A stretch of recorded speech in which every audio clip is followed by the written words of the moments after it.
Good morning. मैं शिवाशी सुमन, आप देख रहे हैं पीसीएस एकेडमी पटना।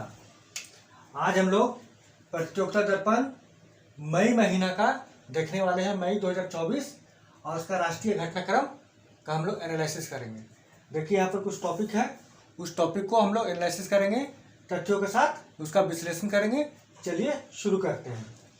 18वीं लोकसभा के लिए चुनाव कार्यक्रम की घोषणा के साथ ही आदर्श आचार संहिता देश भर में लागू हो गया।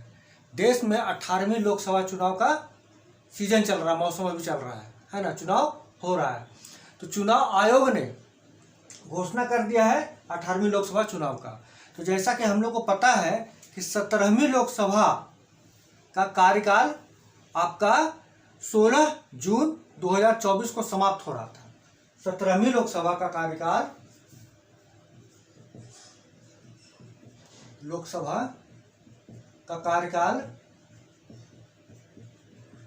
कब समाप्त हो रहा था? 16 जून 2024 को समाप्त हो रहा था। इसके पहले हमें 18वां लोकसभा चुनाव करवा लेना था। तो चुनाव आयोग ने 16 मार्च 2024 को 18वीं लोकसभा चुनाव का घोषणा कर दिया। घोषणा कब किया? ये सब डेट याद रखिएगा, पूछ देता है। घोषणा 16 मार्च 2024 को कर दिया कि अब 18वां लोकसभा चुनाव करवाया जाएगा। तो ये 18वां लोकसभा चुनाव जो होगा 7 चरणों में होगा। ये होगा 19 अप्रैल से शुरू होगा, 1 जून तक चलेगा। 7 चरणों में। पूछ दिया कितने चरणों में? तो आप बताएंगे 7 चरणों में। डेट भी याद रखना होगा तो याद कर लीजिएगा। 19 अप्रैल, 19 अप्रैल के बाद 26 अप्रैल, 26 अप्रैल के बाद 7 मई, 7 मई के बाद 13 मई, 13 मई के बाद 20 मई, 20 मई के बाद 25 मई, 25 मई के बाद 1 जून, और उसका 4 जून को रिजल्ट निकल जाएगा लोकसभा का। क्या रिजल्ट निकला, किसका सरकार बनेगा, वो डिक्लेयर हो जाएगा। तो ये डेट भी चाहे तो आप याद रख सकते हैं, है ना। लेकिन कम से कम 7 चरणों में चुनाव होगा और 19 अप्रैल से लेकर 1 जून तक चुनाव चलेगा। ये दिमाग में बैठा के रखने का है, एग्जाम में पूछ सकता है। ठीक है। तो इस लोकसभा चुनाव के साथ साथ 4 राज्यों का विधानसभा चुनाव भी चलेगा। वो 4 राज्यों का विधानसभा कौन कौन है? तो पहला कौन है? आंध्र प्रदेश। देखिए विधानसभा चुनाव, लोकसभा तो चल ही रहा है, इसके साथ साथ 4 राज्यों का विधानसभा भी चलेगा। पहला कौन है? आंध्रा। दूसरा कौन हो जाएगा? ओडिशा।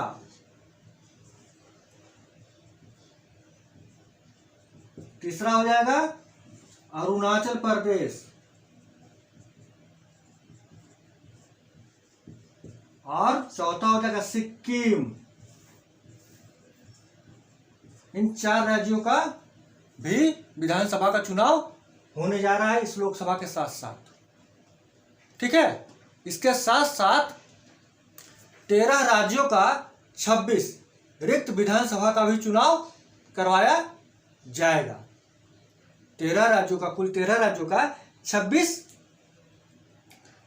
विधानसभा चुनाव जो रिक्त हो गया है किसी कारणवश, उसका भी चुनाव करवा दिया जाएगा। 13 राज्यों के साथ 13 राज्यों का 26 सीटों का होगा, चुनाव भी करवाया जाएगा साथ साथ। इन सब बातों को याद रखना है। कुछ बात और याद रख सकते हैं, जैसे अभी मुख्य निर्वाचन आयुक्त कौन है? राजीव कुमार है ना। अन्य 2 जो चुनाव आयुक्त होते हैं, एक नाम है ज्ञानेश कुमार, एक नाम है सुखबीर सिंह संधू। याद रखने का है, कम से कम मुख्य निर्वाचन आयुक्त का तो नाम याद रखने का ही है। ठीक है ना। कुछ और फैक्ट याद कर लीजिए, क्योंकि इससे प्रश्न पूछेगा ही पूछेगा।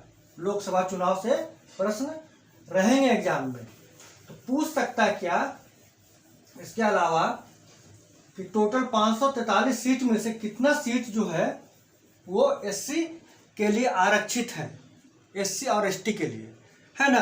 तो टोटल 84 सीट एससी के लिए और 47 सीट एससी के लिए, एसटी के लिए। आरक्षित है ना। और ये आरक्षण कब तक रहेगा, तो 2030 तक रहेगा। 2020 में 104वां संशोधन हुआ था।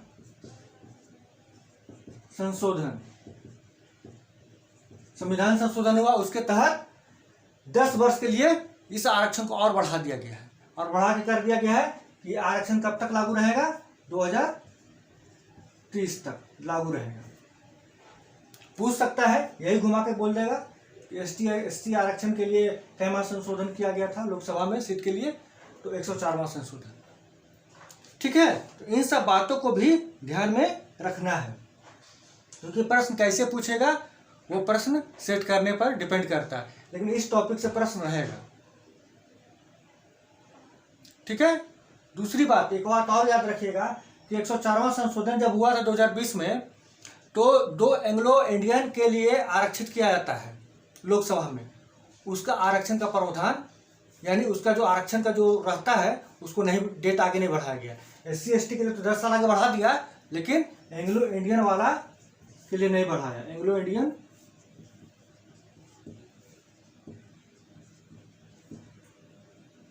का समय नहीं बढ़ाया, यानी कि समाप्त करना चाह रहा है। ठीक है, क्लियर। इतना बात को ध्यान में रखना है हम लोगों को, इससे प्रश्न निश्चित रहेगा आने वाला BPSC के एग्जाम में, चाहे किसी अन्य एग्जाम में भी। ठीक, चलिए आगे हम लोग देखते हैं। अगला टॉपिक क्या है, अगला टॉपिक है रिश्वत लेकर सदन में बात कहने या वोट डालने के मामले में सांसदों विधायकों को मिलने वाली छूट के संबंध में सर्वोच्च न्यायालय ने 25 वर्ष पुराना अपना ही फैसला पलटा। देखिए, जो विधायक होते हैं विधानसभा में और सांसद होते हैं वो लोकसभा में, अगर पैसा लेकर, रिश्वत लेकर कोई बात कहते हैं, वोट डालते हैं,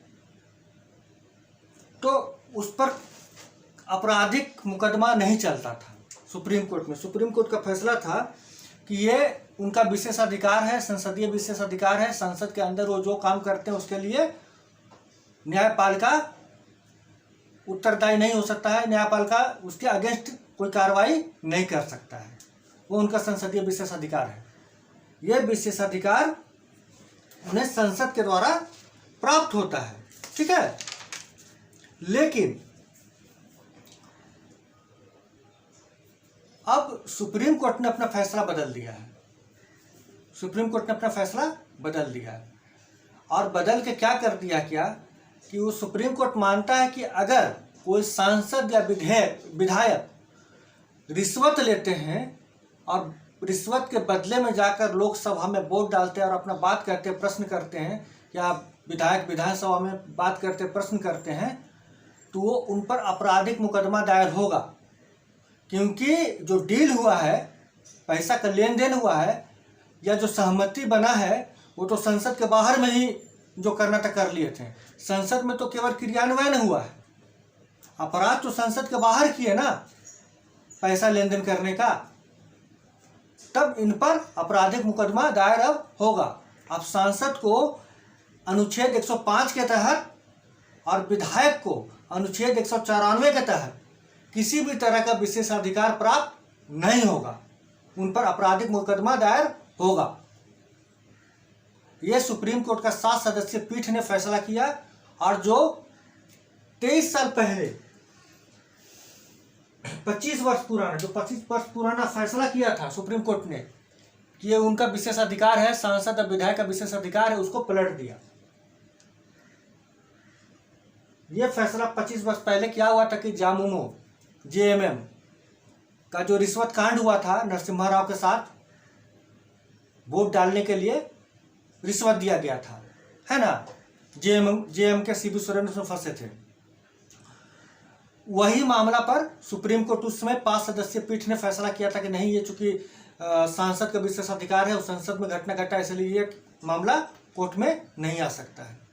लेकिन अब 4 मार्च 2024 को सुप्रीम कोर्ट के 7 सदस्यीय पीठ ने पहले वाले 5 सदस्यीय पीठ के फैसला को बदल दिया है।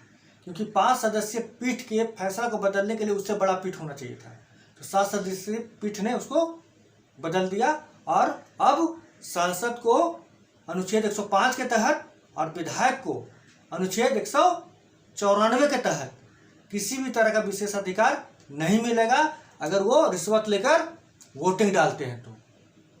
तो यहाँ पर प्रश्न बन सकता है कि विशेषाधिकार किस अनुच्छेद के तहत मिलता है। तो नोट कर लीजिए, करवा दे रहे हैं। अनुच्छेद 105 के तहत सांसद को विशेष अधिकार है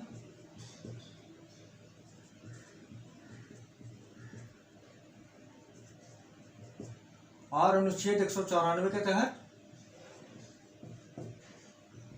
विधायक को विशेषाधिकार है। यानी संसद में अगर ये कुछ काम करते हैं तो उसके लिए कोर्ट में नहीं घसीटा जा सकता है। और ये विधायक 194 के तहत विधानसभा में अगर कुछ बात कहते हैं, कुछ टिप्पणी करते हैं तो उसके लिए कोर्ट में नहीं ले जाया जा सकता है ना। अभी देख रहे थे कुछ सांसद लोग दूसरे सांसद को गाली दे दिए या फिर कुछ उल्टा सीधा कह दिए, तो बस सांसद को जो जिसको गाली पड़ा या फिर जिसको उल्टा सीधा कहा वो क्या कह रहे थे बाहर आकर कि हिम्मत है तो एक बार संसद से बाहर कह कर दिखाओ, तुमको कोर्ट में खींच के ले जाएंगे। यानी कि कोर्ट में चूंकि संसद में बोल रहा था, कोर्ट में जाया नहीं जा सकता है ना। तो जो कर रहा है वो लोग संसद में ही कर देता है और इस विशेषाधिकार का फायदा उठा लेता है। ठीक है, तो आगे बढ़ते हैं हम लोग। तो इस विशेषाधिकार को समाप्त कर दिया है रिश्वत के मामले में, सुप्रीम कोर्ट के द्वारा कर दिया गया है। चलिए आगे देखते हैं। सुधा मूर्ति के मनोनयन के पश्चात राज्यसभा के मनोनयन कोटे वाली सभी 12 सीटें भरी गई, सभी 12 सीटें भर दी गई। जैसा कि हम लोगों को पता है कि राज्यसभा में 12 सीटें मनोनयन के द्वारा भरा जाता है। कुल राज्यसभा में 12 मनोनीत सदस्य होते हैं। इसमें 11 सीट तो भरा हुआ था, एक सीट खाली था, एक सीट खाली था। उसको सुधा मूर्ति जो कि इन्फोसिस कंपनी के को फाउंडर हैं, उनको राज्यसभा का को मनोनीत करके सदस्य बना दिया गया है। तो 12 सीट कुल मिला के पूरा का पूरा हो चुका है। ठीक है, चलिए बस यही था, इसमें कुछ विशेष नहीं था। बस याद रखिए सुधा मूर्ति को अभी राज्यसभा का मनोनीत सदस्य बनाया गया है 12वां सदस्य के रूप में। आगे देखते हैं हम लोग। दक्षिण अफ्रीका से लाए गए चीतों में से एक मादा चीता ने 5 शावकों को जन्म दिया। कूनों में शावकों की संख्या अब हुई 26। जैसा कि हम लोगों को पता है कि भारत सरकार नामीबिया के साथ और दक्षिण अफ्रीका के साथ समझौता किया है चीता को लेकर, और समय समय के अंतराल पर कुछ चीता भारत लाया जाएगा। और मध्य प्रदेश के कूनू नेशनल पार्क में इसको रखा गया। तभी नामीबिया से मंगवाया गया था, फिर दक्षिण अफ्रीका से भी चीता मंगवाया गया और उसको मध्य प्रदेश के कूनू नेशनल पार्क में चीता को रखा गया है। उसी चीता में से एक मादा चीता है जिसका नाम है गामिनी। उसने 5 शावक को जन्म दिया है। अब कुल मिला के शावकों की संख्या कितनी हो गई है? 26। तो बस यहाँ पर याद रखना है कि भारत नामीबिया के साथ और दक्षिण अफ्रीका के साथ चीता के मामले में समझौता किया है और वहीं से चीता मंगवा रहा है। और कहाँ रख रहा है? तो दक्षिण मध्य प्रदेश के कूनू नेशनल पार्क में। चलिए हम अगला प्रश्न देखते हैं। देखिए हम लोग अब अगला देखते हैं क्या है। लक्षद्वीप में भारतीय नौसेना का नया नौसैनिक अड्डा INS जटायु लक्षद्वीप के मिनिकॉय द्वीप में, लक्षद्वीप का मिनिकॉय द्वीप पर एक नया नौसैनिक अड्डा बनाया गया है, एक नेवल बेस बनाया गया है। इस नेवल बेस का नाम रखा गया है INS जटायु। जटायु का नाम पता है, यह भगवान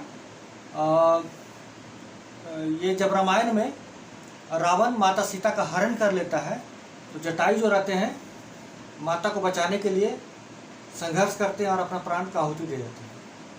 फिर भगवान श्री राम उसका अंतिम संस्कार करते हैं जटायु का, है ना। तो उन्हीं का नाम पर जटायु रखा गया है, उन्हीं का याद में उन्हीं का नाम पर जटायु रखा गया है। तो ये लक्षद्वीप का मिनिकॉय में है, लक्षद्वीप का मिनिकॉय।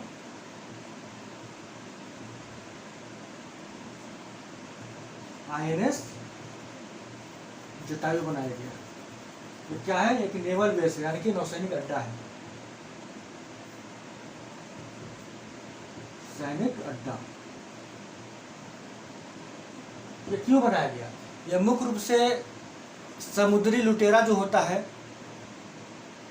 उसको रोकने के लिए, और मालदीव में जो चीन का घुसपैठ जो हो रहा है उसको कंट्रोल करने के लिए ये नौसैनिक अड्डा बनाया गया।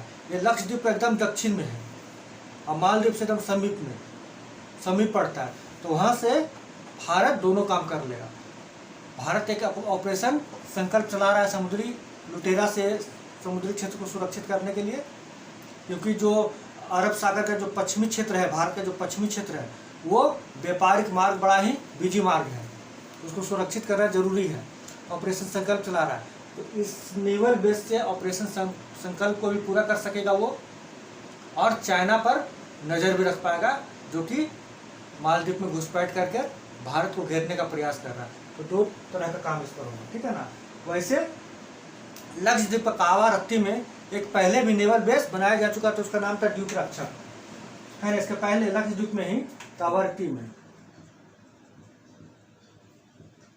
में क्या है, एक बेस बनाया गया था, नेवल बेस यानी नौसैनिक अड्डा।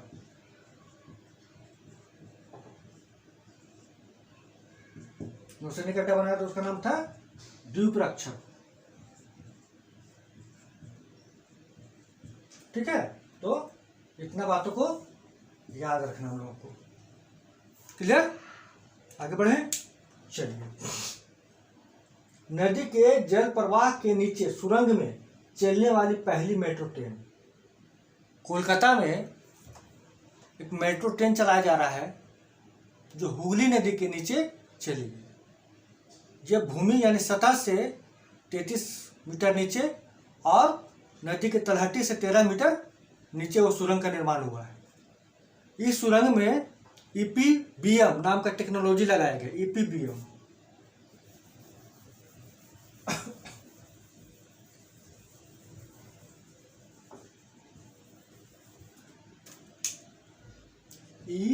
EPBM अर्थ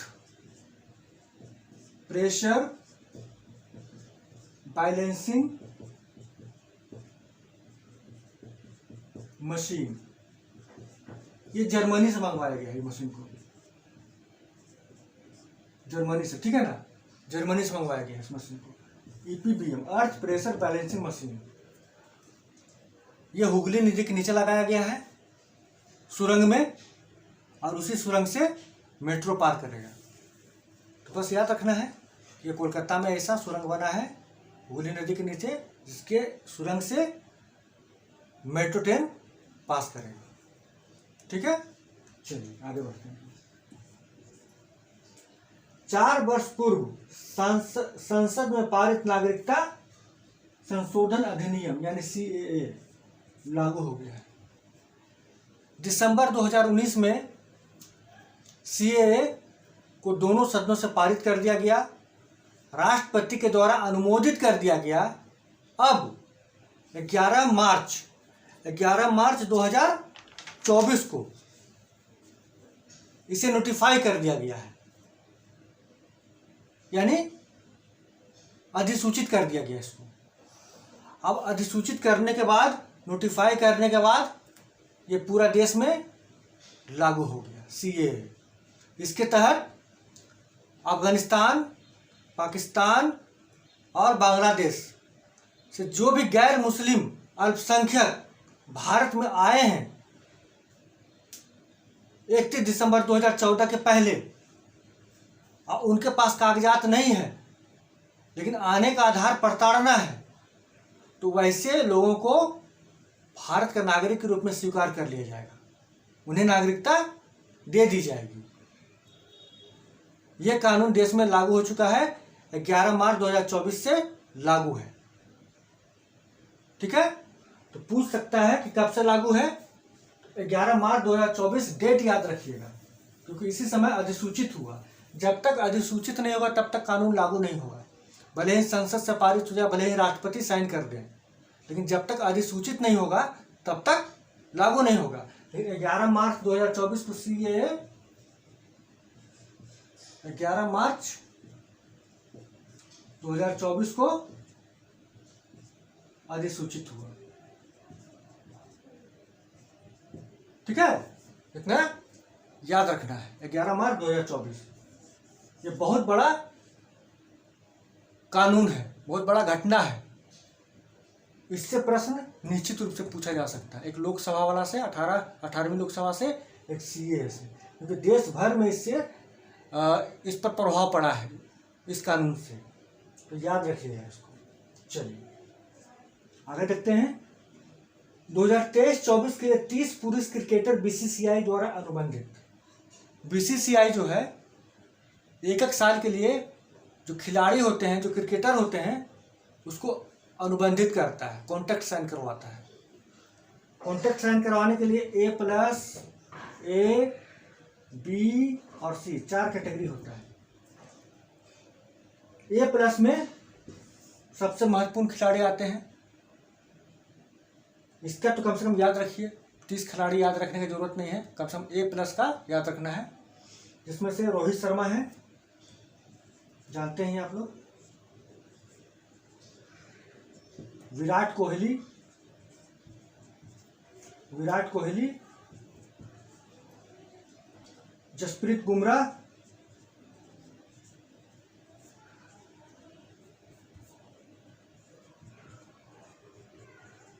और जडेजा, रविंद्र जडेजा। 4 खिलाड़ी हैं, रोहित शर्मा, विराट कोहली, जसप्रीत बुमराह और रविंद्र जडेजा।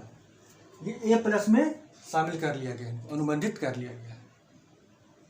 बस इतना ही मोटा मोटी याद रखना है। तो इस तरह से हम लोगों ने टोटल 8 टॉपिक को आज क्लियर किया प्रतियोगिता दर्पण का, जो राष्ट्रीय घटनाक्रम से संबंधित है। आगे जो भी टॉपिक है अगला वीडियो में समाप्त कर देंगे, उसके साथ साथ राष्ट्रीय घटनाक्रम समाप्त हो जाएगा। हम जो पढ़ा रहे हैं तथ्यात्मक साथ साथ उसको विश्लेषण भी करते रहे, ताकि सारा का सारा ज्ञान मेंस में फिर काम आए। ये ज्ञान केवल पीटी तक नहीं रहे, बल्कि मेंस तक में भी रहे, और पीटी में भी अगर क्वेश्चन घुमा फिरा कर दे तो आराम से आप उसको टेकल कर लें। तो बस आज के लिए इतना ही, हम लोग फिर मिलेंगे एक नए वीडियो के साथ। तब तक के लिए नमस्कार।